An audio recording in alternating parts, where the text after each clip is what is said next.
कक्षा 9वीं के वार्षिक परीक्षा का जो बी सेट है उसको देख लेते हैं। तो बी सेट इंग्लिश का बी सेट हम लोग देखते हैं। तो बी सेट में जो आंसर नंबर 1 है, ठीक है, तो आंसर नंबर 1 का हम डायरेक्ट यहाँ पे सॉल्यूशन लाए हैं।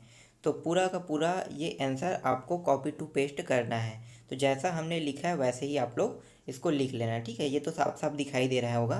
तो जैसा यहाँ पे देखो 1 से 5 तक के था और चौथा और पाँचवा में था क्या था, वस्तुनिष्ठ था।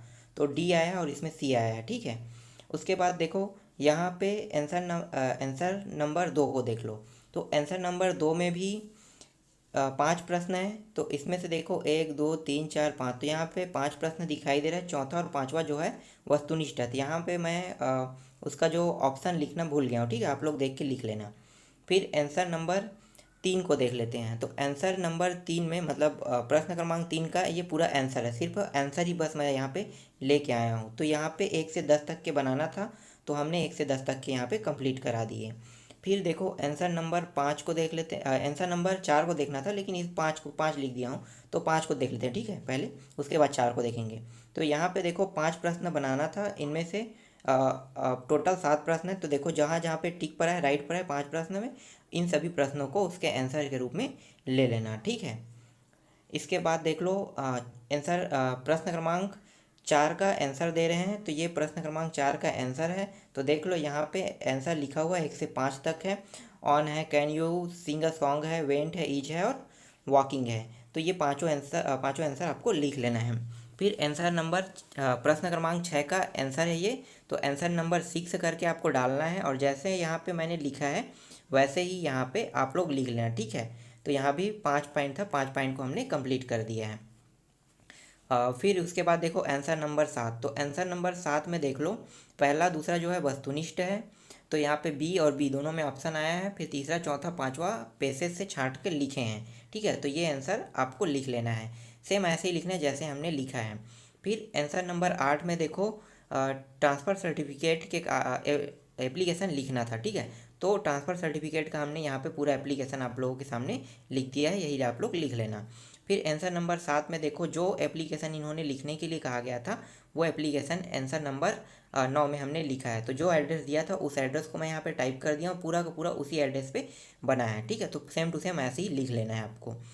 फिर आंसर नंबर जो 10 था वो आप लोग ऐसे है, तो उसको आप लोग गाइड से देख लेना, वो बहुत आसानी से आप लोगों को मिल जाएगा। फिर आंसर नंबर 11 का पहला देख लेते हैं। तो पहला जो है वो नोट मेकिंग नोट है। तो मेकिंग नोट में आपको ये लिखना था। फिर इसके बाद समरी था। तो समरी में आपको ये वाला पूरा दूसरा पॉइंट जो है समरी है, इसको समरी में पूरा का पूरा ये वाला पॉइंट आपको लिखना है, ठीक है। तो आंसर नंबर 11 भी खत्म। उसके बाद देखो आंसर नंबर 12। तो इसमें 5 प्रश्न बनाने हैं, कोई 5। तो यहाँ पे हमने टोटल 7 प्रश्न लेके आए हैं। इन सातों प्रश्नों में से सिर्फ आपको 5 प्रश्न बनाना है। तो यहाँ पे देखो सूर्य पूर्व से उदय होता है। तो the sun rises in the east हो गया। वर्षा हो रही, इट इज़ रेनिंग। माँ खाना बनाती है, मदर कुक फूड। उसके बाद है तुम्हारा नाम क्या है, तो व्हाट इज यूअर नेम, ठीक है। आज सोमवार है, तो टुडे इज मंडे। फिर है अगला है शोर मत करो, डोंट मेक अ नॉइस, ठीक है। इसके बाद देख लो 7वां है भोपाल मध्य प्रदेश की राजधानी है। तो Bhopal is the capital of MP. तो ये सातों प्रश्न में से आपको सिर्फ 5 प्रश्न हल करने हैं, ठीक है। तो ये आंसर नंबर 12 का क्वेश्चन नंबर 12 का आंसर है। फिर इसके बाद देख लो आंसर प्रश्न क्रमांक 13 का आंसर यहाँ पे दिखाई दे, जो टिक पर है उसी को आपको यहाँ पे लिखना है, ठीक है। उसके बाद इसमें और भी कुछ प्रश्न हैं, उसको भी देख लेते हैं। तो ये तीसरा और चौथा। तो तीसरा में आपको ये वाला ऑप्शन डी ऑप्शन लेना है, शहनाई को। और चौथा का जो आंसर है देखो नीचे में आपको दिखाई दे रहा है विथ ओपनिंग करके रेडियो तक के। तो आप आंसर नंबर 4 के आंसर में आपको इसको लिखना है, ठीक है। इसके बाद है आंसर नंबर 14 का अथवा बनाए, मतलब क्वेश्चन नंबर 14 का अथवा हमने हल किया है। तो देखो जो जो ऑप्शन है उन ऑप्शनों को लेना है यहाँ पे, ठीक है, पहला और दूसरा में। तो इसमें 3 आया, इसमें हॉनेस्टी कुछ लिखा हुआ था, ठीक है। इसके बाद आगे बढ़ जाते हैं आंसर नंबर 14 आर में। आर को बना रहे हैं, ठीक है। ये भी डी आया है, और आंसर में आपको लिखना है चौथा का आंसर हिंदू ब्राह्मण फैमिलीज। तो ये इसका आंसर रहेगा, ठीक है। फिर आंसर नंबर 15 देख लेते हैं। तो ये क्वेश्चन नंबर 15 का आंसर है 1 से 4 तक के बनाना था, एनी 4 था।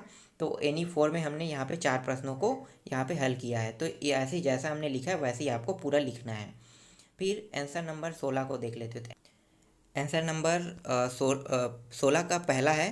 तो पहला में आपको ए ऑप्शन को लेना है, ठीक है। तो ए ऑप्शन है, फिर दूसरा में देखो डी ऑप्शन को लिखना है, और तीसरा का आंसर आपको यहाँ पे साइड पे दिखाई दे रहा है, इसको आपको लिखना है।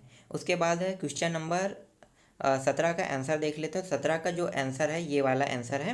तो पूरा पूरा ये वाला आंसर आप क्वेश्चन नंबर 17 में आपको लिखना है, ठीक है। इसके बाद आगे बढ़ेंगे। अगला प्रश्न है, लास्ट है, आंसर नंबर क्वेश्चन नंबर 18 का आंसर नंबर 18 देख लेते हैं। तो ये 1 2 3 4 5 और ये छठवां प्रश्न है, ठीक है। 3 के बाद छठवां प्रश्न को हमने हल किया। उसके बाद जो लास्ट है इसमें 7वां को हल किए हैं। तो इसमें 5 प्रश्न बनाना था, तो पूरा प्रश्न यहाँ पे कंप्लीट हो गया।